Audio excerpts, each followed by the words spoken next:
Assalamualaikum warahmatullahi wabarakatuh. Salam Bhinneka Tunggal Ika. Ya, anak-anak yang berbahagia.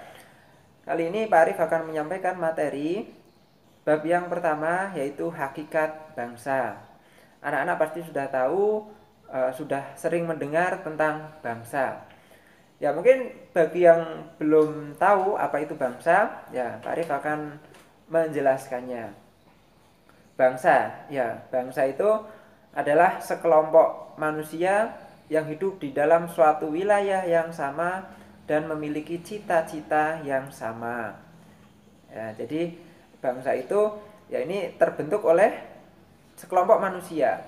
Ya, manusia itu berkelompok dalam suatu wilayah memiliki tujuan yang sama. Akhirnya dari latar belakang itulah ya menjadi berkembang, ada terbentuk menjadi sebuah komunitas masyarakat yang luas dan disebut dengan bangsa. Bangsa terbentuk tidak serta-merta. Ya, ada unsur-unsur yang melatar belakanginya. Yang pertama yaitu ya adanya keinginan untuk mencapai kesatuan nasional, ya kesatuan ekonomi, ada kesatuan pemerintahan, ya jadi seperti itu. Yang kedua adanya keinginan untuk hidup mandiri, ya jadi dengan komunitas yang disebut dengan bangsa itu, maka komunitas itu dapat hidup mandiri, tidak ketergantungan dengan komunitas yang lainnya. Yang ketiga adanya keinginan untuk menonjol dibandingkan suku bangsa yang lainnya. Ya, jadi dengan satu komunitas yang memiliki visi atau memiliki tujuan yang sama itu, maka ya diharapkan akan lebih unggul dibandingkan dengan bangsa yang lainnya. Nah, itu unsur-unsur yang melatar belakangi terbentuknya sebuah bangsa. Adapun bangsa yang ada di Indonesia ini, atau kita sebut sebagai bangsa Indonesia, ini juga terbentuk oleh unsur-unsur tadi, jadi oleh latar belakang unsur-unsur tadi. Ya, salah satunya bangsa Indonesia terbentuk itu karena faktor ingin mencapai kesatuan nasional, ya, ingin mencapai kemerdekaan. Karena pada waktu itu bahwa Indonesia itu sedang dijajah oleh bangsa asing, ya maka dengan keadaan demikian timbullah persamaan senasib pada diri masyarakat yang menempati wilayah Indonesia, sehingga bersatu padu ya untuk mencapai tujuan menjadi bangsa yang bebas dan terhindar dari penjajahan. Yang kedua ingin mencapai suatu kemandirian. Ya, jadi bangsa Indonesia itu dengan membentuk sebuah kedaulatan dalam kehidupan berbangsa, maka tentu saja Indonesia tidak lagi ketergantungan dengan komunitas atau suku bangsa yang lainnya.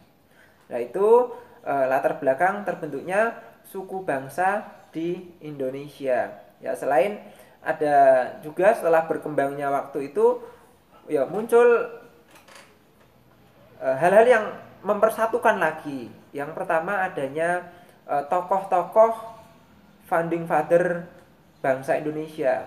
Ya, jadi tokoh ini juga mempererat lagi ya hubungan antara masyarakat yang ada di Indonesia. Karena perlu diketahui bahwa masyarakat Indonesia ini terdiri bukan hanya dari satu ras saja, melainkan dari beberapa ras. Ya, bukan orang Melayu saja, melainkan ada ras Melanesia. Ya, ras Melanesia ini berada di wilayah Indonesia Timur. Dan juga ada di Kalimantan itu ada ras yang lebih identik ke orang-orang dari daratan Asia Timur.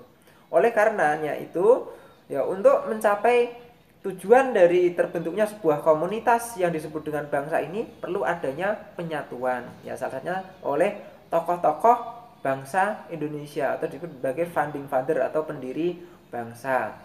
Ya, seperti yang sekarang kita rasakan saat ini, ya kita walaupun berbeda dari segi bahasa daerahnya, dari segi postur tubuhnya, ya seperti Indonesia Timur ya, untuk postur tubuhnya kan dia berbeda dengan orang-orang yang ada di Indonesia wilayah barat. Ya, tetapi karena kita sudah disatukan, maka perbedaan itu tidak menjadi penghambat dalam mencapai tujuan yang sama. Oleh karena itu, marilah anak-anakku, kita sama-sama jaga kerukunan dalam kehidupan berbangsa dan bernegara. Jangan sampai karena adanya perbedaan sedikit menjadi sebuah konflik. Jangan sampai itu terjadi. Karena nanti dampaknya juga merugikan diri kita sendiri dan orang lain. Mungkin itu materi yang Bapak sampaikan pada kesempatan kali ini, yaitu tentang hakikat bangsa. Terima kasih. Jangan lupa untuk absen dengan cara mengisi link kolom komentar dengan mencantumkan nama kalian, nomor absen kalian, dan kelas kalian. Selanjutnya di bawahnya dikasih komentar kalian yang isinya dari inti materi yang saya sampaikan kali ini. Jangan lupa di like juga ya videonya. Terima kasih. Saya akhiri. Assalamualaikum warahmatullahi wabarakatuh.